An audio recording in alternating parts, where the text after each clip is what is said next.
It has been over 70 days since I started the 1% 100, a mindset challenge I created for myself to get 1% better daily for 100 days. And there's one thing I want to talk about this video, and that is the definition of success. Many of us on our self-improvement journey are looking to become successful, more than likely from a drive of feeling like you are not good enough. But I find it very helpful for me in my internal turmoil to define what success actually means for myself.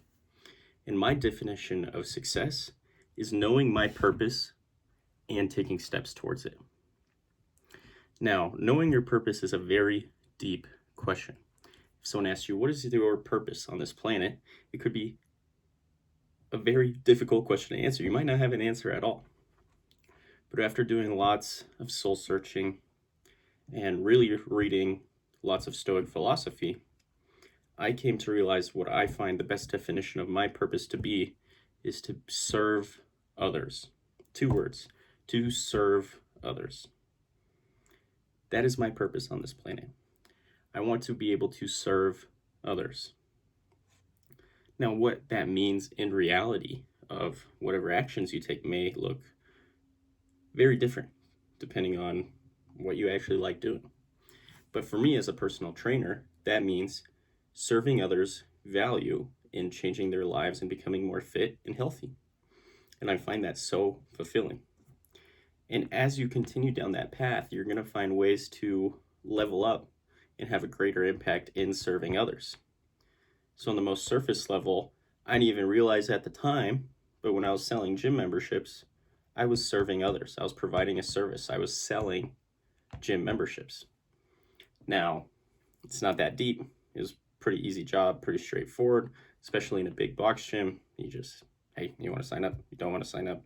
But later in my path, after 2 years of working the front desk and selling gym memberships, I became a personal trainer. Then I was serving knowledge and value and accountability and really seeing people's lives change over the course of working with me. And that was so fulfilling. And again, at the time, because of some unhealthy habits that I had, I didn't really realize what I was doing. I was just kind of going through the motions. I knew it felt good to be a personal trainer, but I didn't really know what skills I was building or what my purpose was at that time either. Then probably 3.5 years into working in gyms, I realized that my sales skills and my knowledge about fitness provides a tremendous amount of value over a long enough time horizon. If I can help you make the decision to commit to yourself to a fitness journey, then in one part of your fitness journey, the service I provided has helped you. And that's what my purpose is, to serve others. I've served you.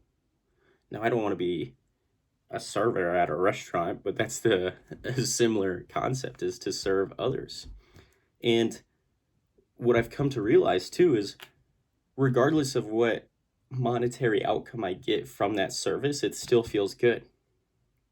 I get the same feeling from helping somebody for free that I do for helping somebody for thousands of dollars. It feels the same. And a lot of the time, actually, serving people for free feels better. So over the course of the last year, I've tried to develop ways to serve people for free.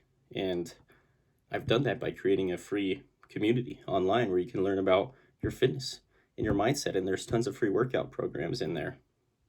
I make these videos and I tell every single person that comes into the gym, I'm just happy to talk to you because I like talking about this.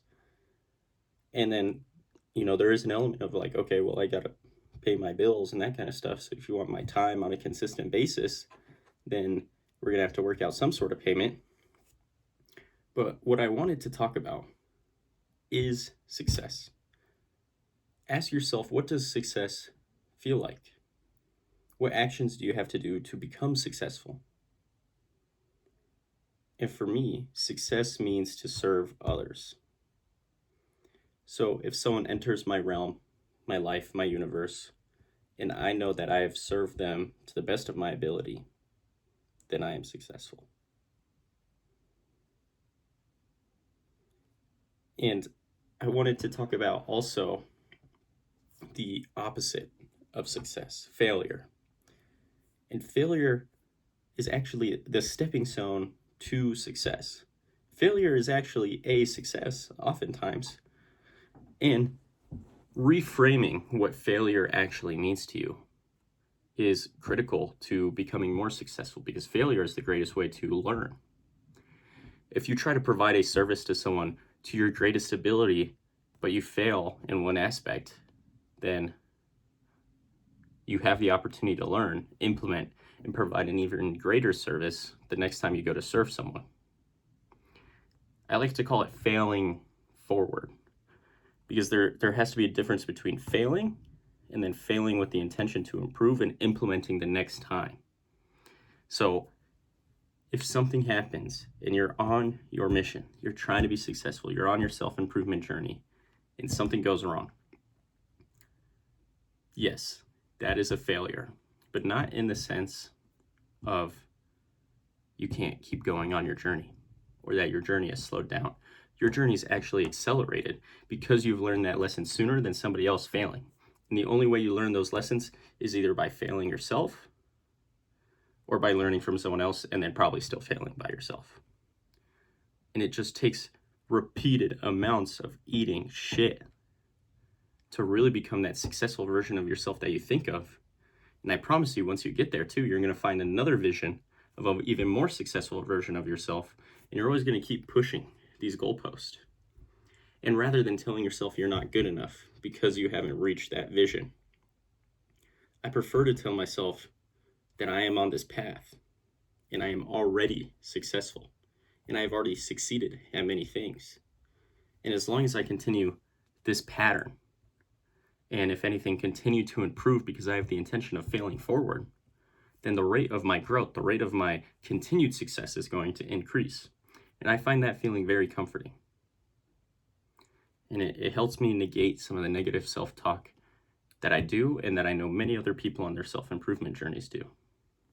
So there's slight change of the way that you talk to yourself. And we've talked before, the stories you tell yourself are how you change your identity. And if you want to become a greater version of yourself, you have to tell yourself different things.